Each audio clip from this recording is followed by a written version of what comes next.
What is the difference between running a background check and doing or conducting a background check?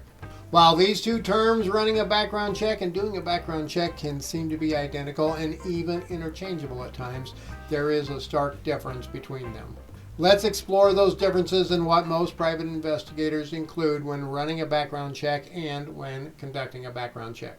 Really quick, let me send a huge thank you to all of the PI Guy channel members out there. I really do appreciate your support. Here is a quick shout out to some of the channel members. Eric Hutchinson, thank you so much for your 3 months of support at the PI Guy Premium Supporters level. I really do appreciate it. And many thanks to these folks too at the PI Guy supporter level: William Tucker, Daniel Fleshman, Adam Childress, Crystal Ledbetter, and Dallas Strickland. Thank you all so much for your support. I really do appreciate it. If you would like more information on becoming a PI Guy supporting member, then click the join button down below or check out the link I have below this video. Also, make sure you check out the PI Guy Discord server. There is more info there on becoming a member and all of the perks of membership in each level, and tons of free stuff for everyone, member or not. I will leave a link below for the Discord channel as well, so come check it out and make sure your Discord account is tied to your YouTube account so you see all of the membership perks. Now, what does it mean when a private investigator is running a background check? This in general usually means the PI will run the subject in one or more databases such as IRB, IDI, TLO, Clear, LexisNexis, Accurate, or one of the other popular online databases that PIs use. Now, to be sure, these databases can provide a ton of information on your subject that is very useful in many ways for most investigations. Here is but just some of the information you can gather from these online data resources.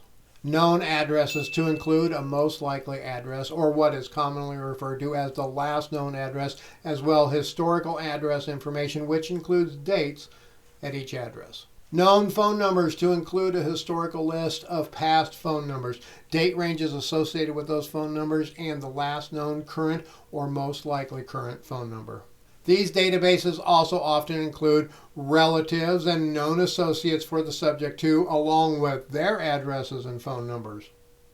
Now, if all you are doing is trying to locate someone, then this information may be all you need. Many of the database companies now offer just a basic person lookup, which just provides the subject's historical and most likely current address and phone numbers. Some of those data companies also offer extended person lookups or searches or locate reports or some other form of a short report, something other than a comprehensive report, to help someone find their subject. But if you are running a background check, you probably want more information and would be running a comprehensive report. These comprehensive reports will also include information such as vehicle registrations. This data will include dates the subject owned vehicles, as well addresses tied to those registrations, license plates, vehicle identification numbers, finance company information, other registrants or drivers associated with the vehicle, and more. Now keep this in mind, vehicle and other data found is many times state specific, and to be sure, there are a lot of states that do not provide this information to the data companies or only provide historical information. Comp reports or comprehensive reports will also include data such as arrest and court record information. Again, this is state specific as to how much information you will get. As well, it usually only includes state data and some county data. This does not include municipal court information or arrests or tickets or other events unless it was escalated to a higher court such as a district court. Property ownership, such as real property, houses for example, will often come up on a comp report too.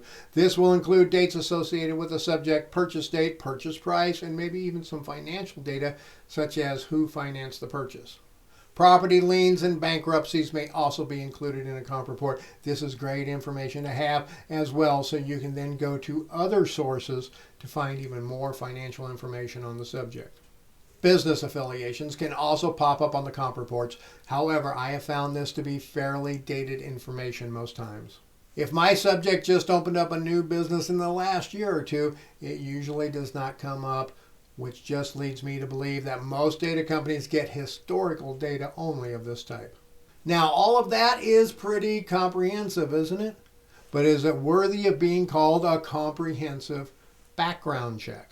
When a PI runs a background check, in most instances what they're doing is running these database queries and providing that information to their client. And in most instances, running a background on someone is going to cost between $75 and $150. But if the client needs more information, then they probably need a PI to conduct a background check. Here are some of the pieces of information a PI will obtain when they conduct a background check versus just running a background check. Conducting a background check will include running a background on the subject as a starting point in most cases. I often refer to conducting a background check as doing a comprehensive background check compared to running a background check. I call that a basic background check. Additional information gathered while conducting a comprehensive background may include a public record search, or what we often refer to as OSINT, or open source intelligence research. This, as well as all additional levels of comprehensive background, will have varying levels or degrees of how much information will be gathered. You could spend many hours or even days conducting an OSINT investigation on a subject, or you could spend an hour or two, depending on the client's needs and budget limitations. I usually quote several levels of a comprehensive background to my clients, so they have options from a routine comprehensive background to an extensive comprehensive background. As we get into more of those extensive levels of background checks, we often are looking at things like credit history information. Now, this is very difficult to get, and there are varying levels of credit history information to be sure. In most cases, you need to have the subject's permission to gather credit history, so these are often done for pre-employment screening or other cases where the client has already gathered that approval from the subject. Then there are employment verification checks. This can take a lot of time to conduct, to be sure. Employment verifications will include calling past employers, gathering information, compiling that information into a usable reporting format, as well looking for employment the subject may not have provided. Educational verification is a time-consuming process, to be sure. These often involve making a lot of phone calls, talking to multiple people at each organization multiple times, and sending forms back and forth. Then there is the search for educational reference not provided by the subject. That must be done too. You shouldn't consider the list the subject provided to be the only avenues of investigation you need to explore. The depth of the investigation depends on how deep the client wants you to go. We offer them choices from having us check references provided only to a scorched earth approach where we uncover every piece of information we can find. Generally, though, those extreme cases involve employment backgrounds for positions such as police officers, firemen, and other similar jobs. Character references is another level of offering that may be included in a comprehensive background check. This involves calling all of the references, employment, personal, and others, and interviewing those individuals to find out what information they can provide about the subject.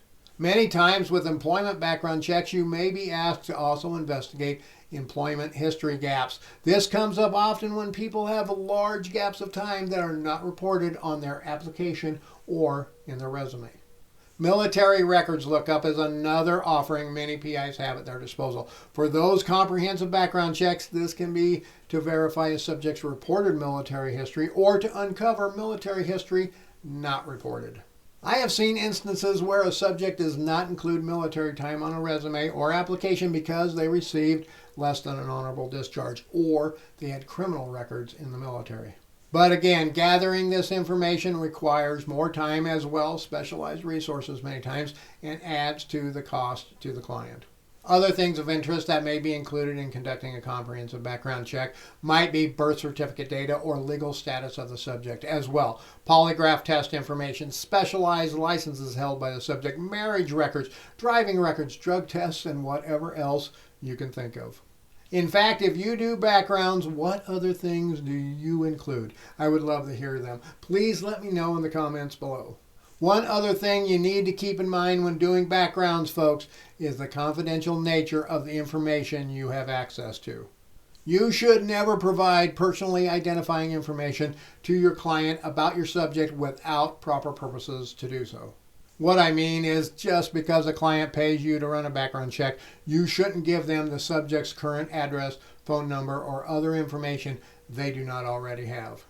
What I will offer those clients is the fact that I can verify the information they have. Or if they have an attorney, I can work directly for the attorney and provide the attorney the needed information in an official confidential work product report. So why do I do it that way, you ask? Great question indeed. Bottom line is to protect everyone involved. I have read too many news stories where a PI provided information to a client about a subject's whereabouts and then the subject was injured and in some cases fatally injured by the client. I don't know about you, but I would have a very difficult time sleeping every night if something like that happened with one of my cases. Now, let's discuss finding hidden assets belonging to your subjects. I made this video a while back and you should check it out right now to hear the top secret tips I revealed about finding hidden assets.